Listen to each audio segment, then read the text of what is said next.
আমাকে বলা হয়েছে role of attorney general's office.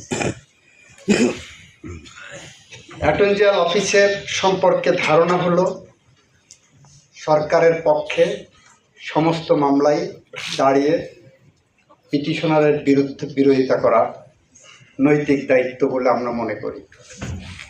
এই কনসেপ্টটা একটা ভুল ধারণা। কারণ অ্যাটর্নি জেনারেল অফিসটা হলো বাংলাদেশের attorney general for Bangladesh, not of government. একজন আইনজীবী হিসেবে আপনার দায়িত্ব আদালতকে সহায়তা করা, ন্যায় বিচার প্রতিষ্ঠিত করা, আদালতের সামনে আইন এবং তথ্য সঠিকভাবে উপস্থাপন করা,